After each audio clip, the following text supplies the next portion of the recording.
To me, I'm tired of whether they're a Democrat or a Republican. So many of my friends, like my Jewish friend I talked to today, I don't know what he is. I don't know. I didn't ask, and I don't care, because I wasn't looking to find common ground because he's a registered Republican. I could care less. The Republicans are just as dangerous as the Democrats, maybe more so, because the Democrats will tell you up front what they want. The Republicans will tell you what you want to hear and then run in lockstep with the Democrats.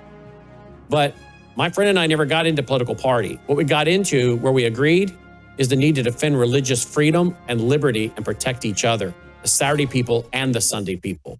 Take care.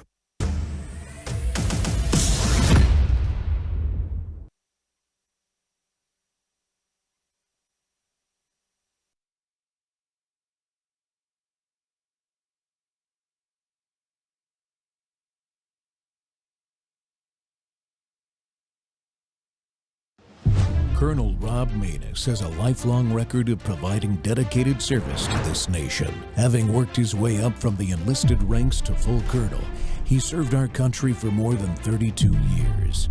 He has served as a bomber squadron commander, bomb disposal technician, Joint Chiefs of Staff Operations Officer, assisted the National Security Team with the campaign plan for the global war on terrorism. He authored the first theater nuclear war plan and served as the Vice Commander of America's largest airborne intelligence wing. Colonel Rob Maness is a true American hero.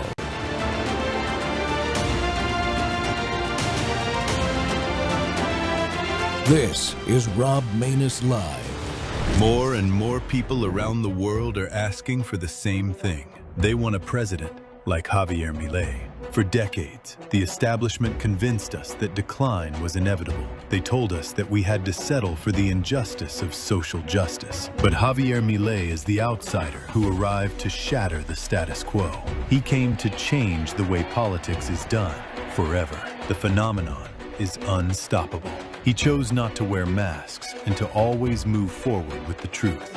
He chose the uncomfortable truth over the comfortable lie. He accepted the price of being attacked, knowing the ancient rule that no one is more hated than the man who speaks the truth that no one wants to hear. People no longer want politicians who follow focus groups. They want someone convinced of their ideas, someone with the courage to do what must be done, paying the price of having an entire system against him.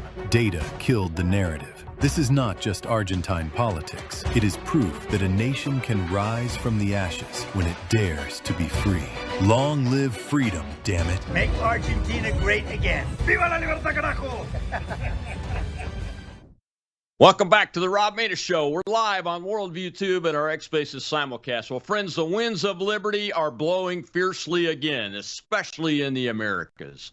Americans chose Donald Trump and his brand of populism for a second time, and in countries like Argentina, citizens demanded leadership from this man, Javier Milei, to bring them back to freedom and prosperity. Milei is not just liberty-minded. He is as pure of a libertarian as we've seen elected in modern times, but different. What is that difference? He loves his country and its people with all of his heart, but he hates the country's government. He believes in creative destruction. And instead of talking the talk of libertarian principle, a problem with America's Libertarian Party that leads to electoral defeat time after time, Milei acts on his devotion to liberty, and the people of Argentina support it, forcing their government to change. And it works.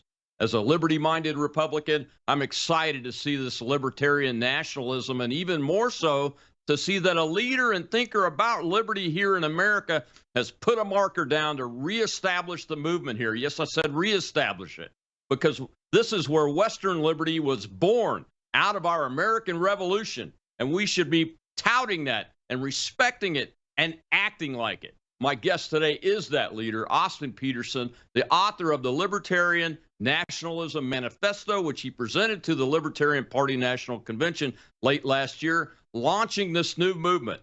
Peterson is a former presidential candidate. He's a pundit, entrepreneur, founder of the For Liberty Network, and host of the Wake Up America show. Austin, welcome back to the Rob Maness Show. I'm very excited to have you. What an awesome intro. Boy, you said it all, Rob. God bless America and God bless you and your audience and Javier Milei and all of the hundreds and thousands of people who I've spoken to just in the last 30 days. I've had so many conversations with people.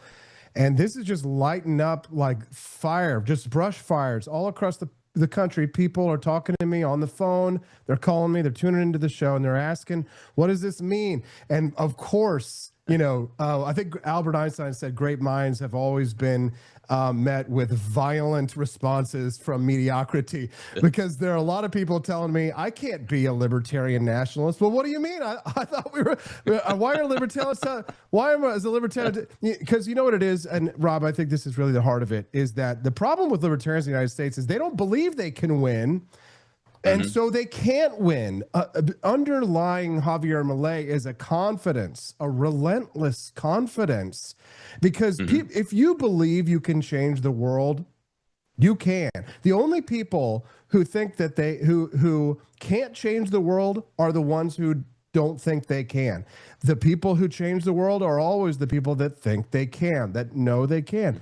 And Javier Milei's confidence, we need to bring that here. We need to import that. I hope we don't have any tariffs on that. Let's just, hopefully we'll have international free trade of confidence between libertarians, what we're capable of and what can be done. Because honestly, we ought to be embarrassed, Rob. We ought to be deeply embarrassed as people who love liberty. First of our forefathers would be pissed if they saw the legacy that we squandered. And now, no more excuses. Javier Milei is the president of the 8th largest country in the world. Is everything like the United States the same as it is in Argentina? Of course not. But there are important underlying factors that are contribute to Javier Milei's success, and I plan on finding out what it is and bringing it here. Yeah, how far have you dug into that? Because that's the exact question that I have in my mind is how much of his success that he's accomplished there, both with getting elected and governing, which I think has been exemplary in both of those categories. How much of that translates to the United States of America as it exists today? Well, it's a fair question. And I mean, unfortunately, one of the things that makes me most jealous is that Javier Milei is himself an intellectual. So you're not kind of hoping for a politician where you kind of have to filter these ideas, where you kind of, as a grassroots, have to, through people power, find representatives. Milei very much is, to some extent, a moonshot in that he's an actual economist. So you're not trying to find, somebody who is unfamiliar with the deep lore of liberty, as people like yourself and myself are. We're like the J.R.R. Tolkiens. We're reading the extended versions. We're watching the 4-hour Peter Jackson Lord of the Rings. We're deeply literate. He's literate. So we do struggle with that in the United States. And part of that is because, Rob, we've been so distracted by our enemies and the propaganda. I think American libertarians are uniquely susceptible to brain jamming and to brainwashing, because we're so skeptical, so much so that we actually become, if Lindsey Graham says it must be false, right? So we face some problems with critical errors in our critical thinking in the United States. So translating, Javier Milei's Libertad Avanza success to the United States is a difficult task, but I do think I've nailed down, certain key facts that we can say, compare. Yes, this will translate. Yes, this makes sense. Because honestly, they really are. I mean, even though they are a third world to some extent, they share a lot of similarities with the United States in their culture being European. There was a lot of immigration from Europe into Argentina. It has a strong Italian flair to it, right? It's something very unique. And it used to compete with the United States. In the early 1900s, Argentina and the United States were about parity on economy. And they let the fascist socialists, Perón, Juan and Evita Perón, and Kirchnerists over the decades, destroy Argentine liberty. But they're the verge of a comeback, and they're not the only ones, Rob. We're tracking Chile. We're tracking movements in Chile. We're tracking Venezuela. Cuba could fall any day right now. There's the I feel like I'm pulling my hair out. I talk to libertarians. I'm like, look at all these low-hanging fruit in front of us. Victories are ready to be had for the cause of liberty. And here in the United States, if we can just recognize them and just go out and start picking them up, find people to go out and pick it up, Rob, pick it up. Yeah. Let's win. And Austin, exactly. Let's win. And your message is not to the Libertarian Party per se. It's to Liberty Americans like me. I'm a Republican. I've never been in the Libertarian Party at all. I've been tried to be recruited to run as a libertarian, but I've never done it because I consider myself not part of that group that just weighs in on principle, loses every election, and all that. And that's why I'm a Liberty Republican. I've lost some elections, Rob. Hey, I've lost some elections too as a Republican, but been there. The winning side is whoever picks this banner up and runs with it. I shouldn't say side. The winning group of Americans, if we will repick this banner up and run with it like Thomas Jefferson and George Washington and Alexander Hamilton and James Madison and John Adams and John Quincy Adams and all of those men, if we will pick it up and run with it, we will win, and it will win every single time because it defeats these bad ideas in both political parties that exist in both political parties if we will have the courage to pick up the banner. Rob, I don't know if I'm a patriot. I strive to be. I hope to be. But one thing I know is true is that I do have patriot blood in my veins. I have been doing some genealogical research lately, and last year I joined the fraternal organization called the Sons of the American Revolution. And I've been volunteering with them, trying to, support and build the organization. I found out the legacy of the people that came to the United States since going back to the 1600s. And honestly, I was deeply humbled and kind of ashamed because they had racked up, they had risked their lives, their fortunes, their sacred honors. One of my ancestors, the Battle of Brandywine, Germantown, gets captured in South Carolina, paroled by the British, says, don't go back and fight. And he goes back and fights anyway, and he's there at the Battle of Yorktown, the final battle of the American Revolution. So I think I understand, at least from what I understand of their sacrifice. I've read enough about what they wanted to think that, that they did leave it for us. They planted seeds for us, and they left these things for us. And I don't know if I'll live up to the Battle of Brandywine or Germantown. I don't know if I'll be that great of an American. Maybe I won't. But I'm sure as hell going to try. I'm going to try to make them proud by harnessing the spirit of American nationalism and combine it with the cause for liberty. All of the founding fathers, they disagreed with each other on things. They had different views of liberty, like you and I disagree with FDR. His definition of freedom is a chicken in every pot. Ours is freedom from tyranny and oppression. But they built a country that was the greatest country in the world through an understanding of a lens of a couple of important documents. You might have heard of them, right? And then we can use those lenses to look at today while recognizing that, they might have had, George Washington might have had some interesting opinions on nuclear weapons, but we just don't know. So we have to do our best today. They would have had, who knows? But Rob, libertarian nationalism, I think it's the right combo. It confuses all of the right people, and it excites all the other right people.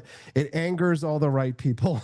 But interesting that you say that, because when I first saw the words and I saw it was coming from you, I'm like, oh, wonder what Republican Austin Peterson is up to. And then I started reading it, and it excited me immediately.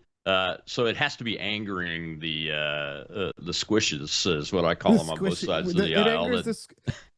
It angers the squishes, but here's the thing: like, I'm sick of alienating my fellow Americans who I agree with more than 80% on things. I have some deep, sincere criticisms of American conservatism, and that comes from my libertarian side, right? Its tendency towards authoritarianism in some ways, right? And it's lackadaisical fight against communism. I think Trump won in large part because he wasn't conservative, because conservatives have just been conserving what progressives believed 20 years ago.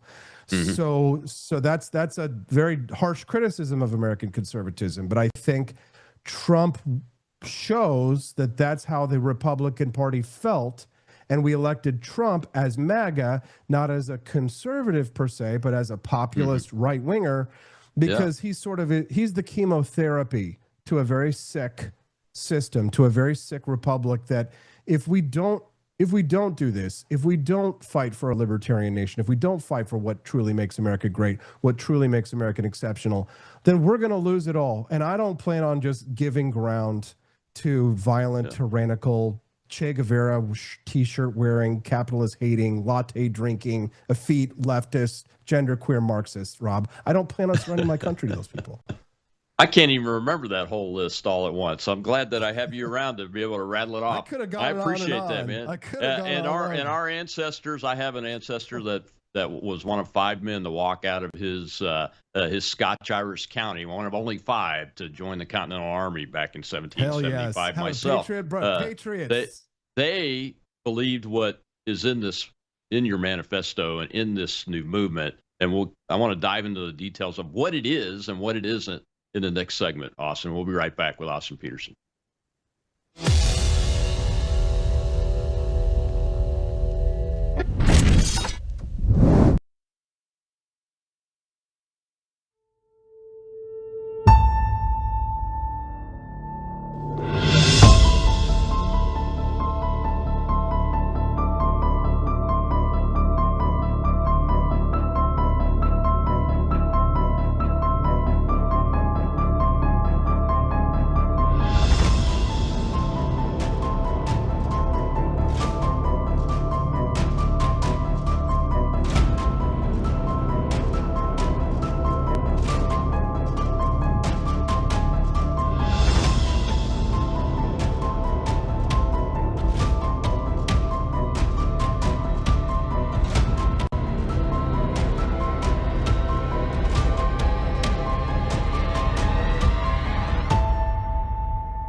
Well, the first thing we have to understand is that the state is not the solution. The state is the problem.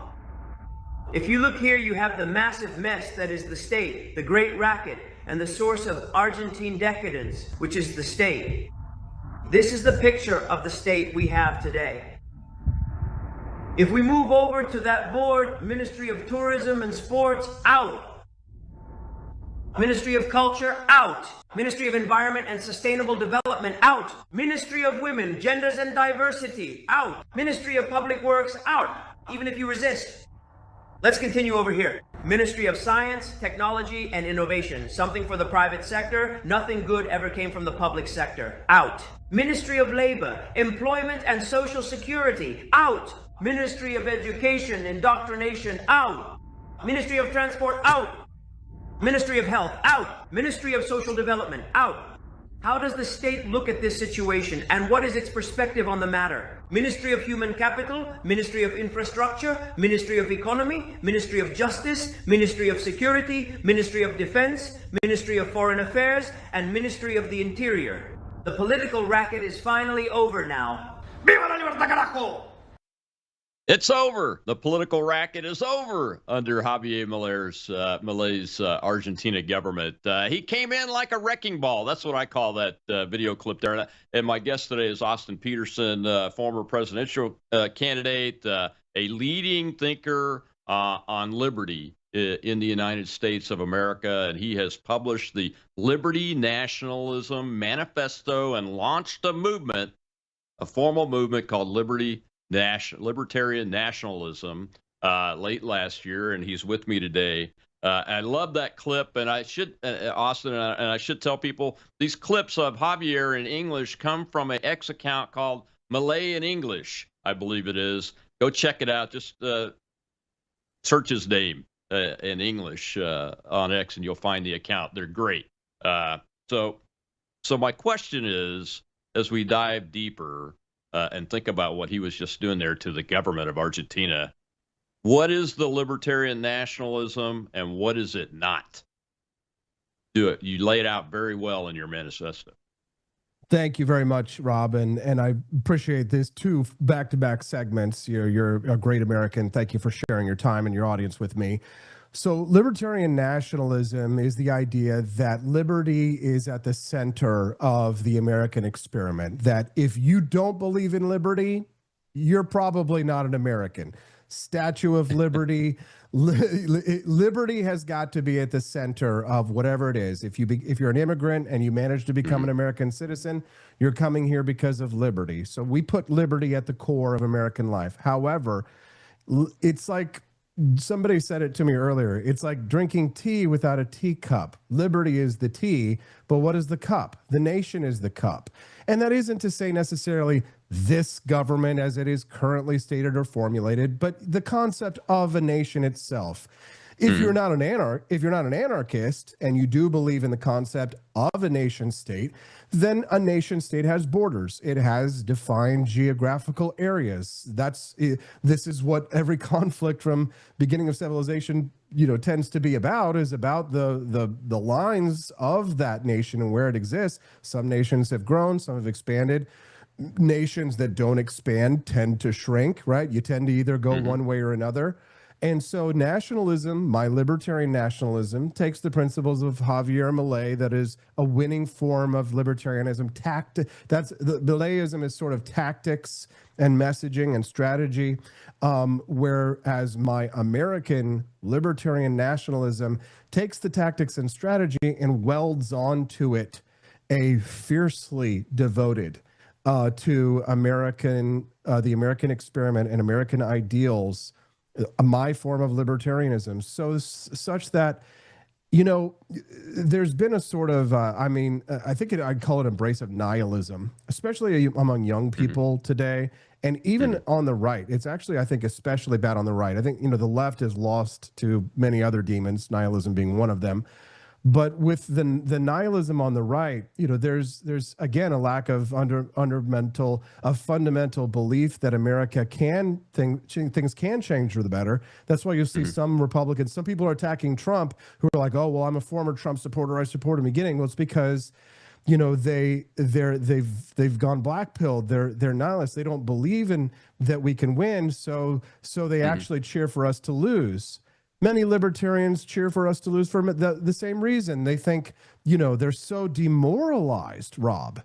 They're so demoralized that they think that they actually believe America is the oppressor, that America is the bad guy, that they take that many people, even on the right, have started to adopt a view of the United States and Israel, but we can get to that in a moment. Adopt the United States as if the United States is the oppressor. In other words, some are adopting a woke, critical theory version of American histories. So while they aren't the type of people on the left who believe in critical theory who would tear down statues, nonetheless, they commit what I call a cultural vandalism of the culture of the United States. And they say things like Winston Churchill was the great villain of World War II. We hear that from some on the right now. That Hitler had a few good points, and that if Hitler had won, that we wouldn't have drag queen story hours. Well, that's nihilism. That's the nihilism talking. Those are the people who don't really believe in anything. They just want to see us fail. If you believe that the United States was wrong in World War II, if you wanted us to fail in World War II, I'm sorry, you're not on our side. You can't really be an American and believe that the United States should have suffered subjugation at the hands of theocratic imperial Japanese or what Luciferian / pagan Nazi homos dressed up in leather to the nines and having Knights of the Round Table gay weird sex at Wewelsburg Castle during World War II. Is that what America first means? I don't think so. It's not Sig Heil, and it's not Sig gender queer mark. It's not Sig Che Guevara. You know, Americanism is a unique individualist philosophy. What makes America exceptional and what makes American nationalism different from German nationalism or different from even Argentine nationalism is the intrinsic nature of liberty to the American experiment. And so that's why I'm a libertarian nationalist. So libertarian nationalism is pro-liberty, pro-America. That's it. Pro-liberty, pro-America. How's that? Yeah. I mean, those are the things that I think about when I think about the founders and the people that brought us this country, at least all the way up through the war between the states in the 1860s, before this very far turn to progressivism, what I would call progressive Johnny, liberalism. We'll have a Lincoln debate here soon enough, Rob. Johnny Reb. No, we don't want to have a Lincoln debate, because I think the people that chose the secession thing wouldn't have chose the secession thing had this banner been more successfully carried throughout the country's history. Well, quite honestly, I don't think they would have ever made that choice. Rob, I don't want to have a Lincoln debate because I don't want any more conservative Republicans getting shot. Okay. We're laughing about it, but that's a serious comment, Austin. We don't want that. There's no need for that. So fight. Yeah, if we have libertarian nationalism and we can get more people to look at this and understand it, that becomes so unnecessary to even think about that the future becomes positive. And that's why I think you're on the right track, man. You're on the right track. That's why I wanted to get you on. So can I ask a favor, Rob? Sure. Would you allow me to just ask your audience, if anybody who hears this and is stirred and can hear the bald eagles screaming in the background and is ready to get involved, please just reach out to me personally and directly. I will hop on the phone with anybody, any patriot who wants to talk about American freedom. Just hop on the phone with me and send me a DM and say, Austin, I want to talk about libertarian nationalism. I'll answer any questions anybody has.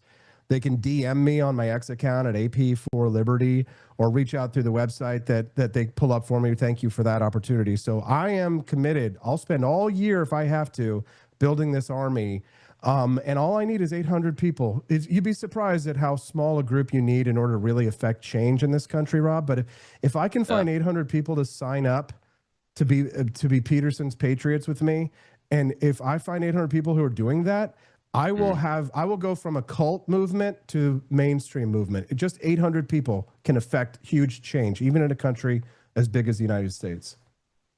You should have 8,000 because this is not a cult movement. This is actually the middle of the stream for Americans.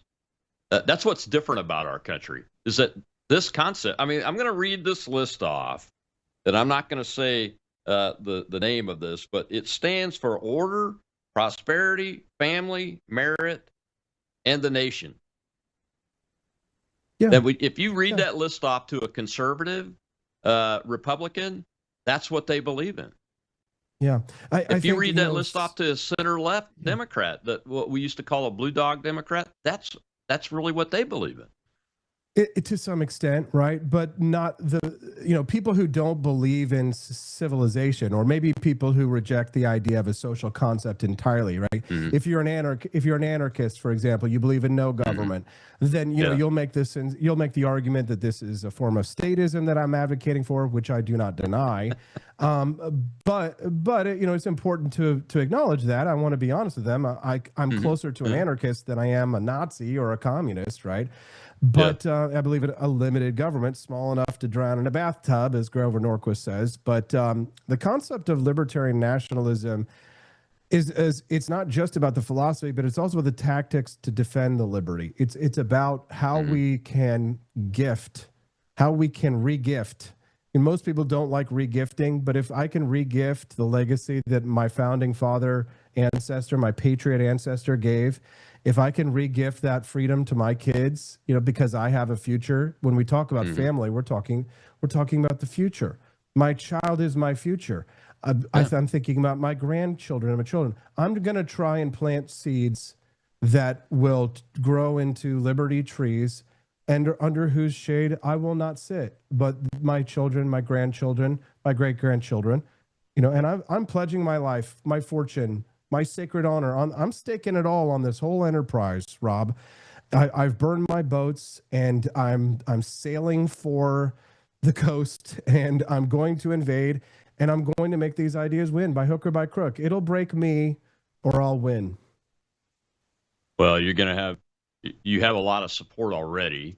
I mean, you describe my worldview when I read the document. That's why I call myself a liberty Republican, because when I think about my ancestor in the past and why he did what he did to join the Continental Army, those were the messages he was responding to, from the liberty messages from their pulpits, from the people like Thomas Paine, from the Continental Congress, and all of their leaders down to the level on the ground in the community. Were talking about this subject. And if you can't sign up to libertarian nationalism, that's what the things I read off is what Austin put in his manifesto. It said, this is what libertarian nationalism stands for: order, prosperity, family, merit, and nation. That is what I have run for office on over and over again. And so have you, really. And that should and will be and is really the winning ideas for America. And we're different. Now, I got to take another break. Will you stay with me for a little while longer? Because this is an important subject. Happy to do it. All right. We'll be right back.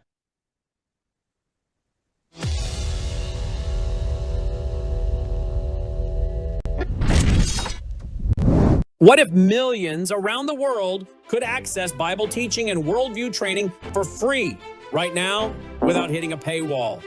That's exactly what happens every day at worldviewtube.com because of the Worldview Weekend Foundation. We don't lock our live stream behind PayPal. We don't restrict our content to members only. Instead, the Worldview Weekend Foundation helps cover the cost of delivering free educational and ministry programming to people across the nation and around the world. And it's not just programming. My Sunday night church service, where I taught verse by verse through Revelation for 18 months, and now I am teaching through the book of Daniel, is made possible through the support of our church, Worldview Weekend Foundation. If you believe this kind of truth-centered biblical teaching must continue, donate today. Go now to worldviewfoundation.com. You'll also find our mailing address and phone number there if you'd rather give by phone or mail. That's worldviewfoundation.com. Thank you.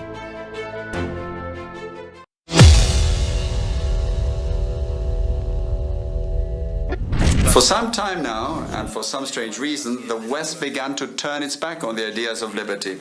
That is why in this same place in 2024, I stated that the West was in danger as a result of having embraced increasing doses of socialism in its most hypocritical form, which is wokeism. In turn, in 2025, I explained the mental parasites sown by the left in humanity. However, 2026 is the year in which I bring you good news. The world has begun to awaken. The best proof of this is what is happening in the Americas with the rebirth of the ideas of liberty.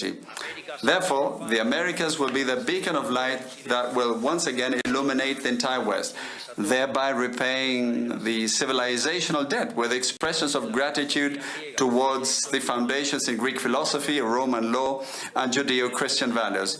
We have a better future ahead, but that better future exists only if we return to the roots of the West, which means returning through the ideas of liberty. May God bless the West. May the forces of heaven be with us. And long live freedom, damn it. Thank you very much. Welcome back to the Rob Maness Show. We're live on Worldview Tube and our X Spaces simulcast. And folks, we are having some technical difficulty with our video stream on X for some reason. The last couple of days, it's still not working. You can go find it on Rumble, on my webpage at robmaness.com, on the YouTube channels too. Just search the Rob Maness Show and you'll find it if you want to watch the video live. And of course, our audio simulcast space is running and with a live audience here. My guest today is Austin Peterson. We're talking about libertarian nationalism and how he laid out what it is and what it is not based on Mr. Milei. That was a Truth Social post shared by President Donald Trump that you just heard there, Milei talking over at the globalist party over there back in January of this year. And that's why that's important. And Austin Peterson's my guest today, the man that wrote the Manifesto on Libertarian Nationalism and has launched a formal movement now to bring America back to the banner of liberty. That, you know, when I fly an extra flag on my flagpole that's holding my 5-foot by 8-foot Betsy Ross flag right now in honor of the 250th birthday of the Declaration of Independence, I fly a Gadsden flag, or I fly an Appeal to Heaven flag, because those are flags of liberty. They are the banners of liberty, literally, or join or die. I managed to get my hands on one of those too, flag. That's what I fly. And Austin Peterson lays out in this document that you can find at the, let me get the website right. It's the 4 Liberty Network. At the website, you can find it and read it because it's very important. And Austin, welcome back. I love that. I love that Trump shared that, but I love the words that Milei was saying on that post more than anything I have heard in my lifetime from an elected government official anywhere in the world. That was amazing, and he's exactly right. And you lay out a libertarian nationalist code in the manifesto, and we won't go through it all, but the very first one is liberty rooted in moral strength, not indulgement, followed by a nation bound by shared ideals, not tribal division. That's what Milei was just talking about. Exactly. You have a nation state that has a government. You have to acknowledge that, and the love of that nation follows that you want that government to do the best that it's supposed to do, which is govern in the right things. Exactly. I want the government to be limited to certain roles that it is supposed to do. I mean, if most of the people out there who are intellectuals in modern public life probably are not smarter than Milton Friedman was. And he really narrowed it down and said, you know, I'm in favor of a limited government, and it's important to do things like enforce contracts. It's important to do things like have a military and a national security and a national defense.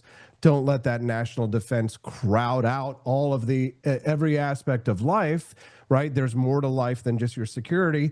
Everybody needs a guard dog, but it's not a doghouse we all live in, right? To some extent, the culture of the citizens of the United States, the free experimentation of the people of the United States is to embrace what is the highest and best order of use of human time. Now, I don't want a peaceful life necessarily. I've chosen a life of battle. You have chosen a professional life of battle. And thank you for your service, Colonel.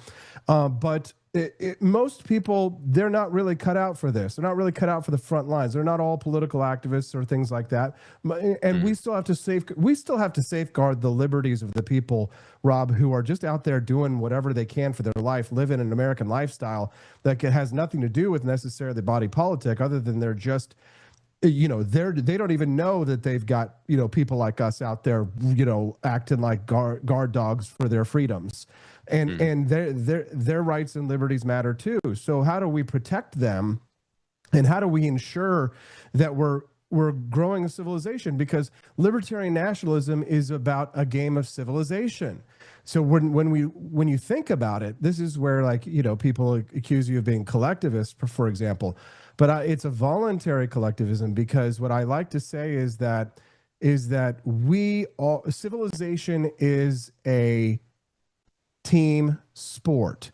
And so you need to be able to have a culture and a civilization that can work with others, that can build and grow and work with all of the disparate, like even sometimes contradictory or conflicting issues that may arise within our American Republic. And then, of course, externally, right? How do we deal with threats like China? How do we deal with threats like Russia? How do we deal with North Korea? Or how do we deal with the Mexican problem of this third world country on our border sending millions of people up through South of America? So these kinds of questions, these are questions for government.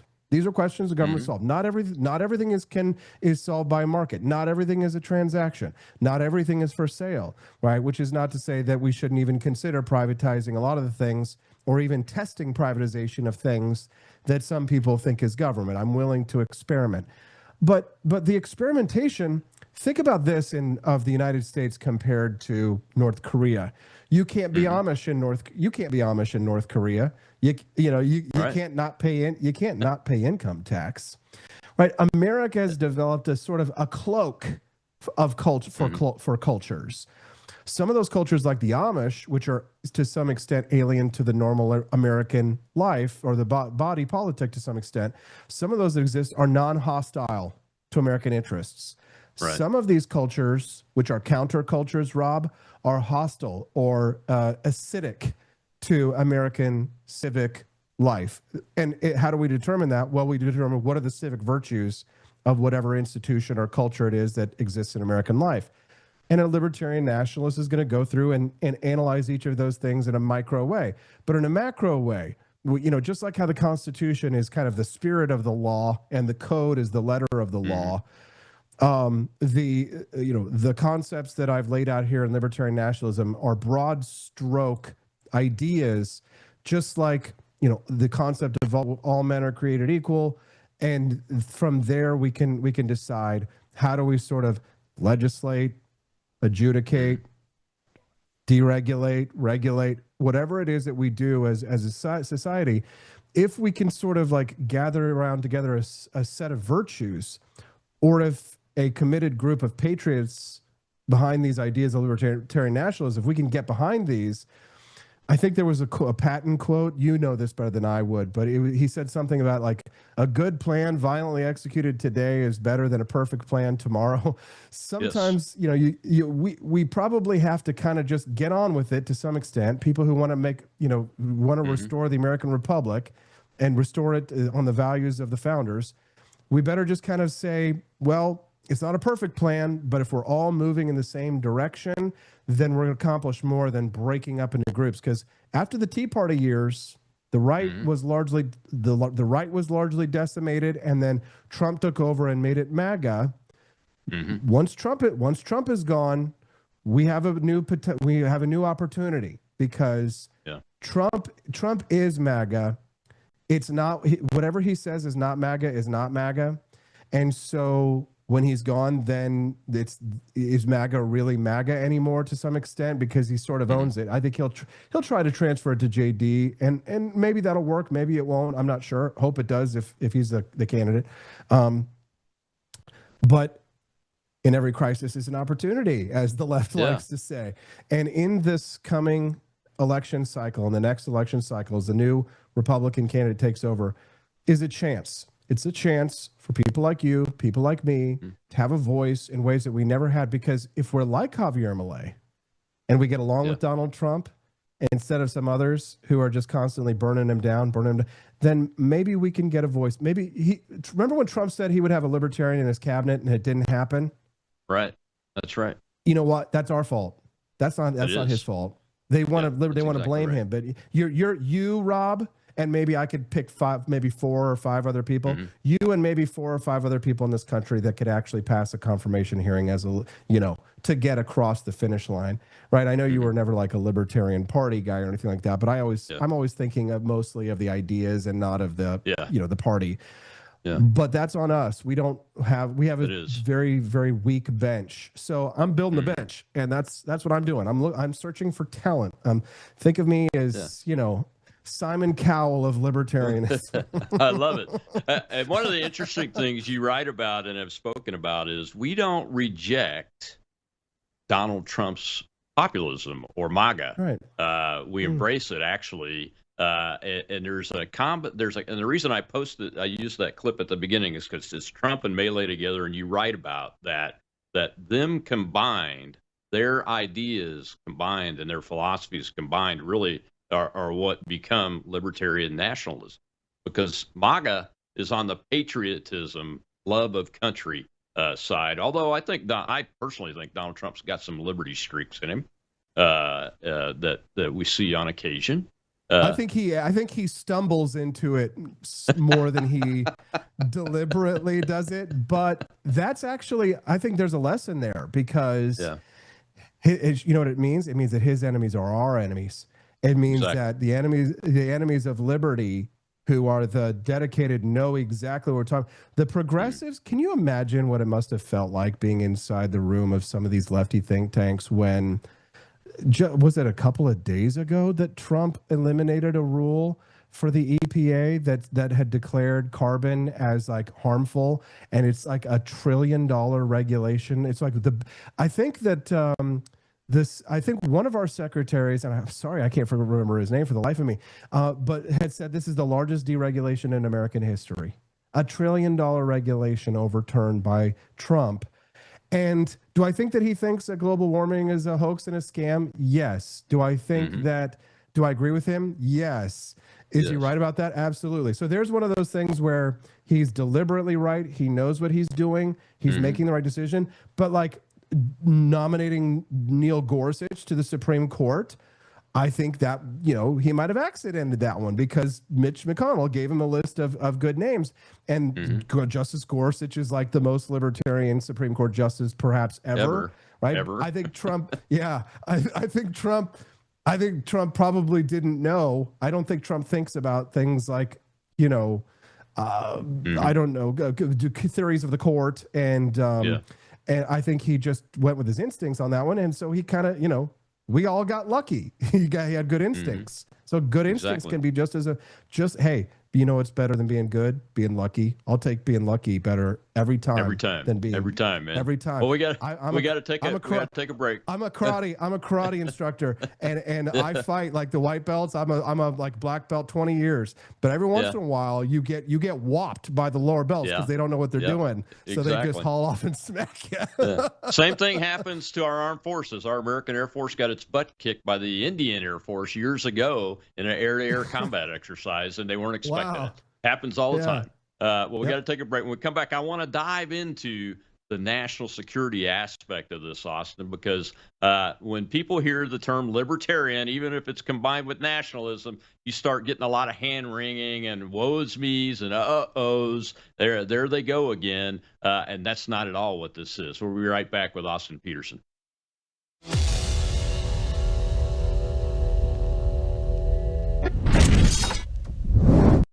Hello, I'm Brandon House. Would you like to gain access to over 20 years of my radio shows, TV shows, my books? I've written 15 books, and most of those books are ebooks now. And we have conference DVDs, conferences where we filmed our conferences at the Ozarks, literally starting 20 years ago. It's all available in our archived vault. All you have to do is go to worldviewtube.com/vault, worldviewtube.com/vault, and for a reasonable monthly fee, you gain access to over 20 years of Christian worldview programming, news, information, books, documentaries, and a powerful search engine. And folks, it's a great way not only to educate yourself, equip yourself, but it's a big way that you can help fund our continuation as a broadcast network. Please check it out. worldviewtube.com/vault, worldviewtube.com/vault, and help us continue pushing out a Christian worldview.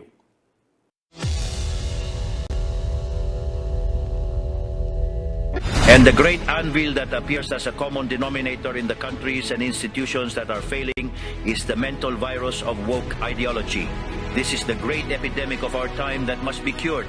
It is the cancer that must be excised.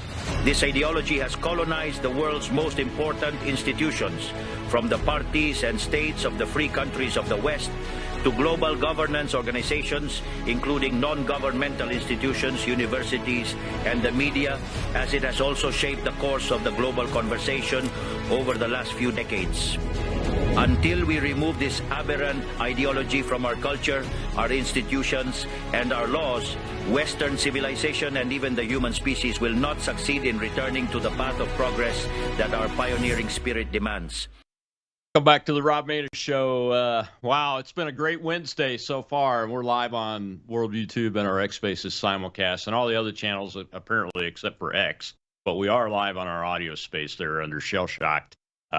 She is running that. Then the live audience is up and active today. My guest is Austin Peterson, who says that guy, Javier Milei, has the answer. And the answer is libertarian nationalism. Which is really the answer that the men that wrote things like the Declaration of Independence and the Constitution of the United States, that's the answer they came to also before there were these political parties and things like socialism and Nazism and communism and today's progressivism. Progressivism doesn't mean the same thing throughout our history, especially the history of the United States. So be careful with that term. But those other isms that I just pointed out, they do always mean the same thing, and they are antithetical to America, which is a libertarian nationalism concept, is what I believe. And Austin Peterson's back with us today, and we're talking about his libertarian nationalism manifesto and the launch of this new movement in America here, based on what we're seeing from America today under the Trump administration, the Milei administration, in Argentina, and all of these wells of liberty that are springing up and winds that are blowing more fiercely now than I've seen them in my entire lifetime. Austin, what does libertarian nationalism say about foreign policy, national defense, and does that include our immigration policy as part of national security?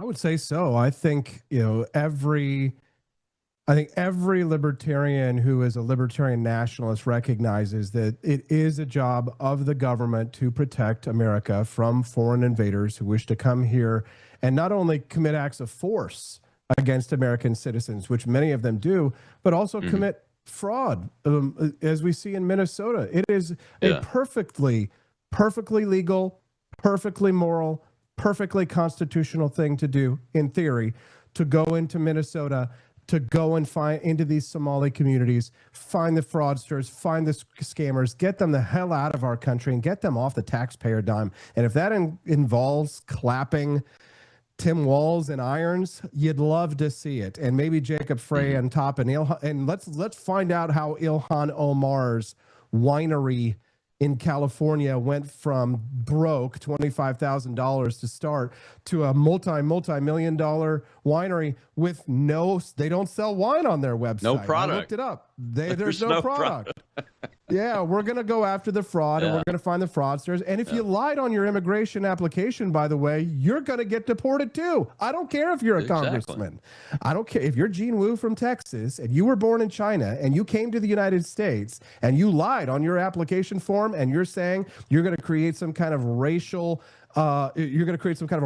revolution and stirring up race riots and against American ideals and interests and principles of liberty.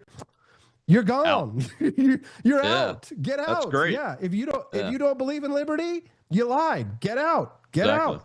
So anyways, and to be fair and to be honest, a lot of good immigrants do come to the United States. Elon Musk is a gall darn American hero. He's the Edison of our time. You need to be able to get your Albert Einsteins. I mean, Elon Musk isn't taking any jobs from anyone. He's creating jobs. So that's a different story. But we are able to have those conversations. We got to stop being when people call you a racist, because they will, you're just going to have to say, okay, next insult. Do you have an argument? Right? You not freak out and not, we also need to get rid of the tyranny of HR departments in our corporations. But we could talk about that a little later. From a national security perspective, from a national defense, not just related to border security, I have been what I call non-interventionist in the past, and I will say I think I was wrong, and I think I've changed my mind. I've changed my mind on some things, and I've changed my mind because they aren't going to leave us alone.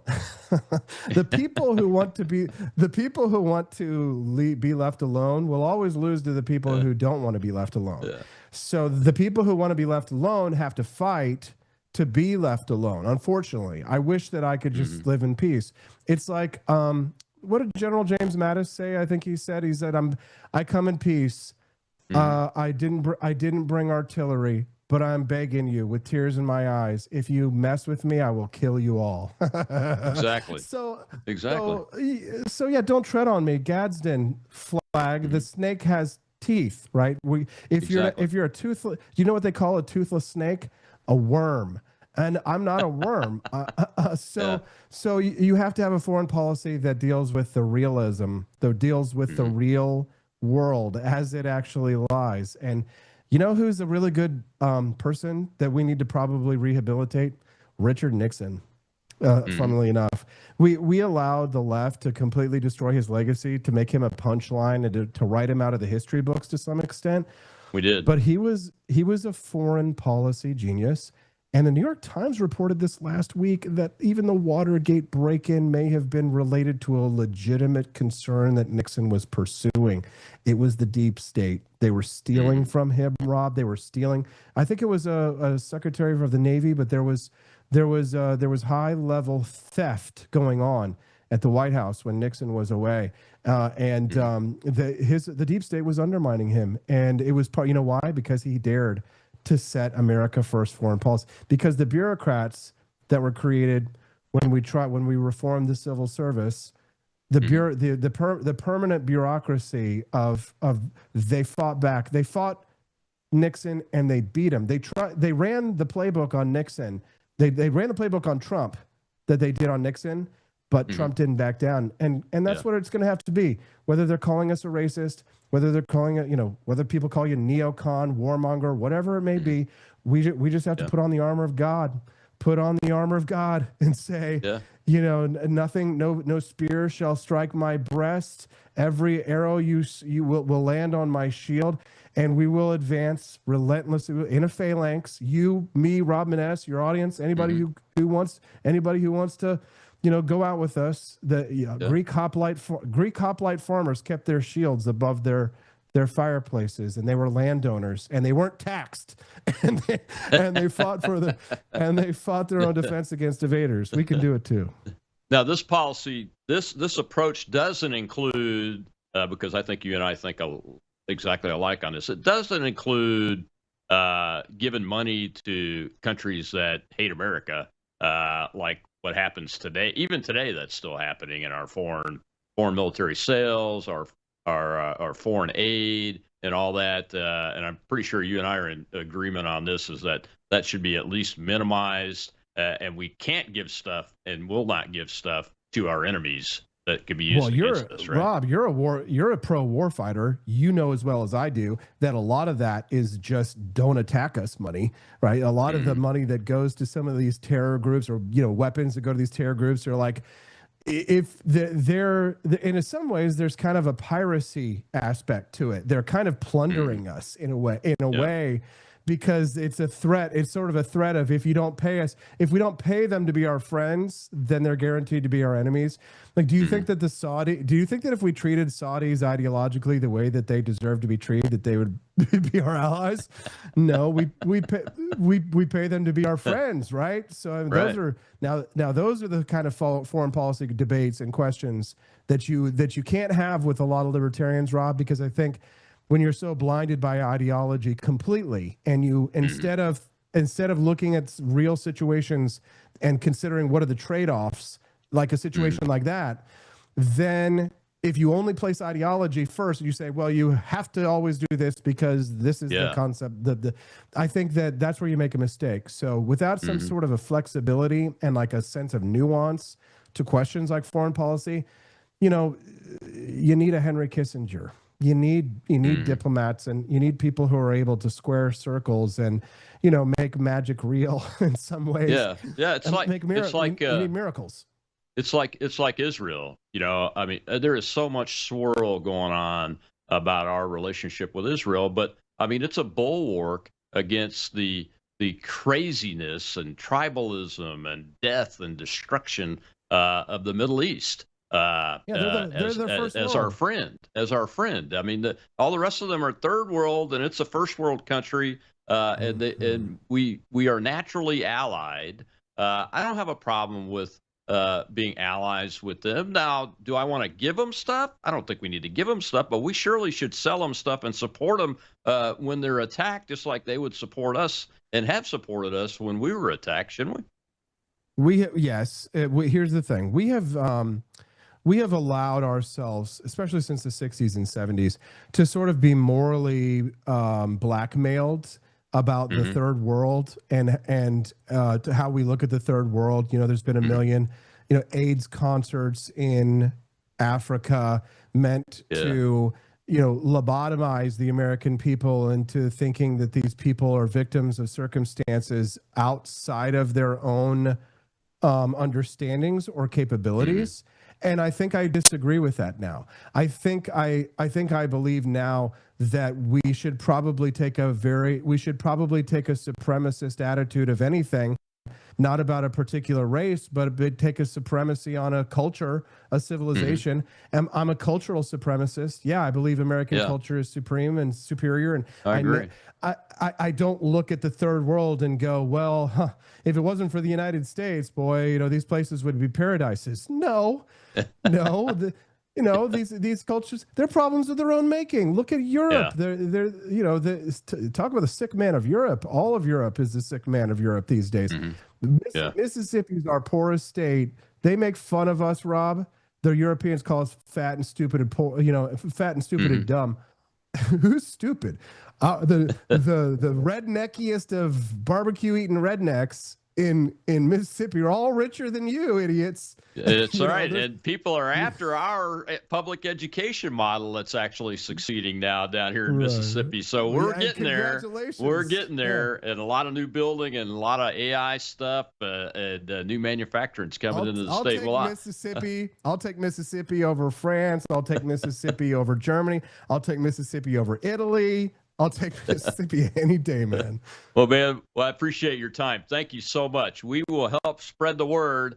And I'll tell my folks, get over there and sign up for this group and to DM you if they have a question. Send me a DM. Send me your number. I'll call you on the phone. We'll talk about it directly. Let's get this fire for liberty going, man. I'll spread it from torch to torch. And Rob, thanks for being a sincere patriot. You're a great American. Absolutely. You too, sir. God bless you. God bless America. Tomorrow's Truth Thursday. We're going to talk with Rick Hill. And, he's a cancer survivor. He's broken the code on cancer, maybe. And this would be a big win for a lot of people. I'll see you then.